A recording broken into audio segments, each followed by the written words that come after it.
여러분 안녕하십니까? 7월 16일 목요일 KBS 아메리칸 뉴스입니다. 이젠 총격 사건이 군 시설에서까지 발생하고 있습니다.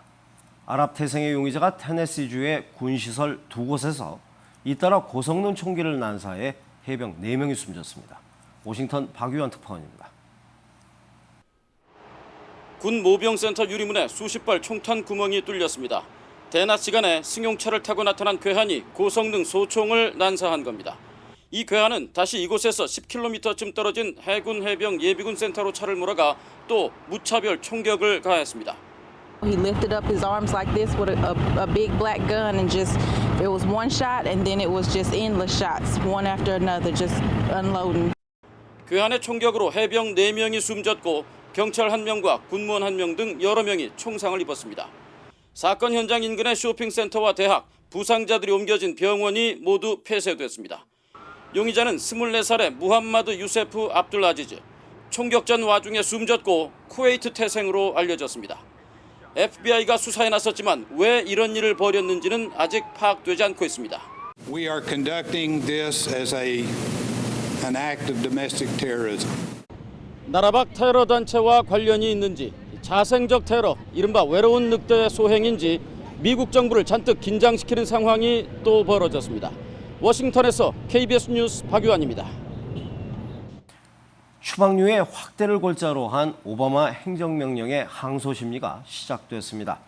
1심 판결을 뒤집기가 쉽지는 않을 것이다 라는 전망이 높은데요. 이민단체들의 시위도 점차 거세지고 있습니다. 윤범수 기자가 취재했습니다. 지난 10일 추방류의 확대를 담은 오바마 행정명령 중지 가처분에 대한 항소 심리가 연방 제5항소법원에서 시작됐습니다. 심리에 참여하는 재판관은 모두 3명, 이 중 2명은 공화당 지지 성향이 높은 것으로 알려지고 있습니다. 만약 항소법원에서 가처분 중지를 철회하지 않을 경우 소송은 대법원까지 올라가야 합니다. 내년 대선을 앞두고 있는 상황에서 자칫 오바마 임기 내에 추방류의 확대가 힘들 것이라는 우려 섞인 전망도 나오고 있습니다. The tactic of the other side is to delay because they know that the president has the full authority to move forward deferred action programs that probably we won't be here a final decision until June of 2016. And they think that we're going to give up, that we're going to give up the fight, that we're going to get tired and that we're going to stop fighting. But that's not what we're going to do. 반면 내년 대선에서 공화당이 집권해도 이미 시행되고 있는 추방유예마저 철회될 가능성은 현재로선 없다는 전망이 우세합니다. 최근 공화당 내 유력 대선 후보인 제프 부시 전 플로리다 주지사도 현실적 문제를 들어 불법 체류자에게 합법 신분을 부여하는 정도는 필요하다는 견해를 드러냈습니다. 단 영주권 내지 시민권 부여에 대해서는 여전히 부정적인 입장을 견지했습니다. You get a provisional work permit. You pay a fine. You learn English. You work. You don't get federal government support. If you commit a crime, you're deported. But if you don't, you earn over an extended period of time legal status. You don't cut in line for someone who's been patiently waiting. You earn legal status. That deal, I think, is a fair deal. It's a realistic deal. It's a practical deal. 지난주 심리를 시작한 연방 항소법원의 최종 판결은 빠르면 이번 달 안에 나올 것으로 보입니다. 현재까지는 1심 판결이 뒤집힐 가능성이 적다는 의견이 높은 가운데 이민개혁을 지지하는 단체들의 시위와 집회도 더욱 확대되고 있습니다. KBS 뉴스 윤범수입니다.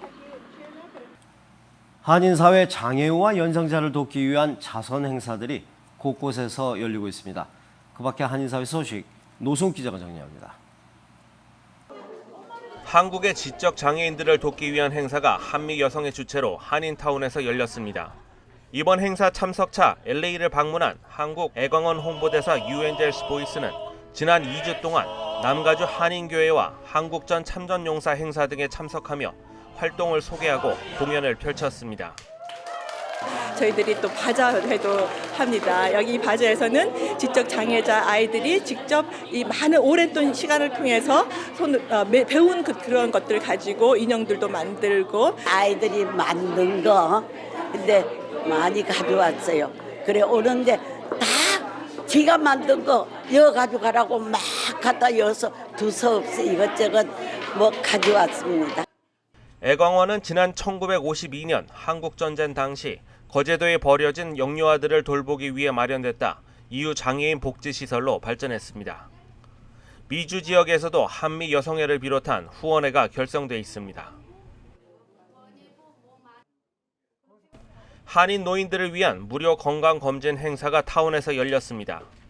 LA 한인타운 우리병원과 아이토크 비비가 공동으로 진행한 이번 행사에는 20여 명의 한인 노인들이 당뇨와 간 기능, 고혈압 등 총 60여 가지의 검진을 받았으며 참가자 전원에게 혈당 측정기도 무료로 제공됐습니다. 기업이 꼭 이익만 내는 것이 아니라 고객의 니즈를 파악하고 좋은 서비스를 개발하는 것뿐만 아니라 사회에 하나해야 된다는 생각을 좀 갖고 있거든요. 그래서 그 일환으로 우리 어려우신 노인분들을 대상으로 건강보험이 없으신 노인분들을 대상으로 무료로 저희가 이런 행사를 하게 됐습니다. 가주 60지구 하원에 출마하는 한인 박건우 후보가 내일 LA 한인타운에서 기금 모금 행사를 갖습니다. 가주 60지구는 리버사이드와 코로나, 이스트베이 등을 포함한 지역으로 예비 선거는 내년 6월입니다. 민주당 소속 후보로 이번이 두 번째 도전인 박건우 후보는 앞서 지난해 선거에서 김영 후보가 아니었음에도 38%의 득표율을 기록하며 선전한 바 있습니다. KBS 뉴스 노수욱입니다. 과거에 사용하던 LP 레코드는 환경오염을 야기하는 주범 중에 하나입니다. 그야말로 처치곤란인데요. 이런 LP판을 예술작품으로 승화시키는 작업이 있어 주목을 받고 있습니다. 뉴욕 김일강 통신원입니다. 턴테이블에 놓여진 오래된 LP판. 과거의 레코드판을 그냥 버리기는 왠지 아쉽기도 하지만 무엇보다 환경 문제를 야기하기도 합니다. It is made of polyvinyl chloride, which is a particular problem when it ends up in landfills. It doesn't biodegrade. It can stay in a landfill for hundreds, if not 1,000 years. It can contaminate groundwater should it break apart. 이러한 문제를 해결하기 위해 LP판을 예술작품의 재료로 재활용하는 방법이 각광을 받고 있습니다. LP판은 시계, 벽장식, 팔찌 등으로 다양하게 재탄생합니다. The thick vinyl we use for clocks and wall art and things that don't need to be manipulated. And for the thinner vinyl we use for laser cutting and bracelet making. 참신한 아이디어와 기술의 조합이 친환경적 예술의 가치를 창조해내고 있습니다. 지금까지 뉴욕이었습니다.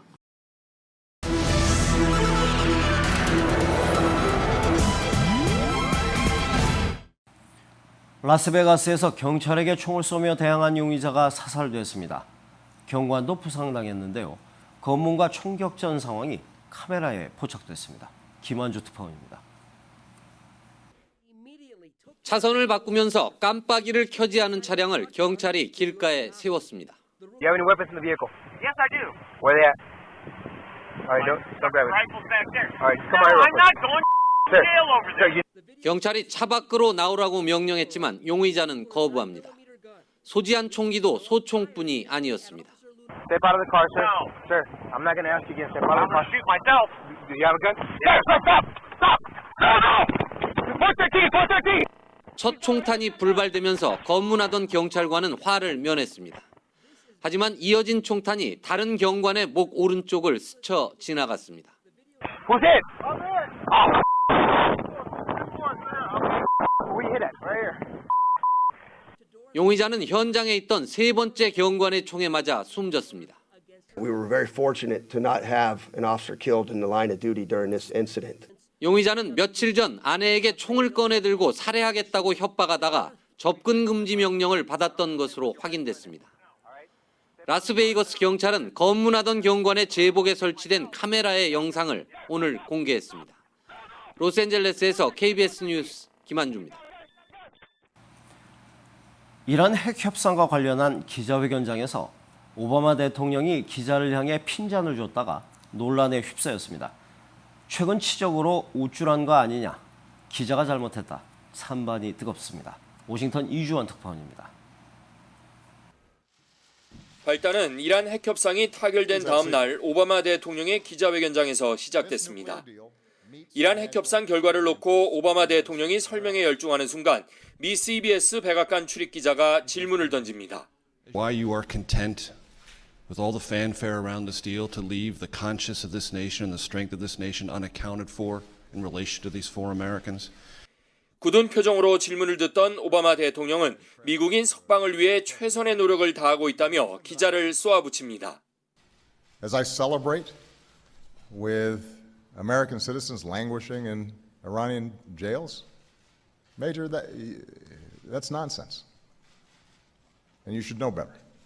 오바마 대통령의 의외의 강경 반응을 놓고 SNS에선 논란이 뜨겁습니다. 기자가 선을 넘은 질문을 했다.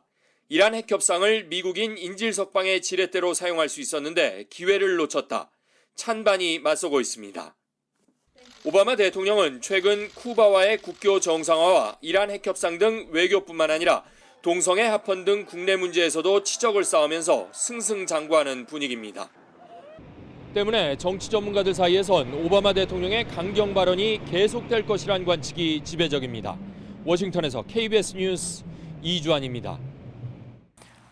부가가치세 인상 등을 담은 4대 개혁 법안을 통과시킨 그리스가 일단은 한숨을 돌릴 것으로 보입니다. 유로존 재무장관들이 후속 조치로 단기 자금을 지원키로 합의했기 때문입니다. 박진현 특파원입니다. 유로존 재무장관들이 그리스와의 3차 구제금융 협상 이전에 단기 자금 70억 유로를 지원하기로 합의했습니다. 이에 따라 오는 20일 유럽중앙은행의 만기 부채 35억 유로와 지난달 말 채무를 불이행한 IMF의 채무 15억 유로를 갚을 수 있게 됐습니다. 이른바 그리스의 기술적 디폴트도 해결될 전망입니다. 여기에 다음 달 중순까지 50억 유로의 단기 유동성도 지원될 것으로 보입니다. 신뢰 회복에 따른 조치도 이어지고 있습니다. 유럽중앙은행은 지금까지 동결했던 긴급 유동성 지원 한도를 890억 유로에서 9억 유로를 증액하기로 했습니다. 이 같은 조치는 그리스 은행의 단계적 정상화에 도움이 될 것으로 보입니다. Several positive things have happened that would justify us to the increase in ELA that we approved today. 실제로 그리스는 오는 20일부터 현금 인출 한도는 하루 60유로로 유지하지만 은행 업무를 재개하기로 했습니다. 한편 유럽중앙은행에서도 IMF처럼 그리스 채무 경감은 반드시 필요하다고 밝혀 3차 구제금융 협상에서 이 문제가 주요 의제로 등장할 것이 확실시되고 있습니다. 파리에서 KBS 뉴스 박진현입니다. 오늘 뉴욕 증시는 기업들의 예상치를 웃돈 실적에 상승했습니다. 원달러 환율은 1,145원 80전입니다.